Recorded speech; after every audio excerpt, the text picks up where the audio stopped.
여기 किराया को vehiga सा लंच यो केटा vehiga सा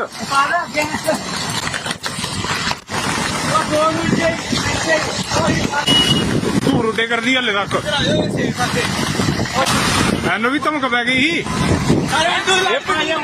ਇਹ ਪੁੱਲ ਨੂੰ ਵੀ ਧਮਕ ਪੈ ਗਈ ਸੀ ਧਮਕ ਪਿਆ ਤੇ ਇਹ ਪੁੱਲ ਨੂੰ ਵੀ ਧਮਕ ਪੈ ਗਈ ਸੀ ਇਹਨਾਂ ਨੂੰ ਧਮਕ ਪੈ ਗਈ ਆ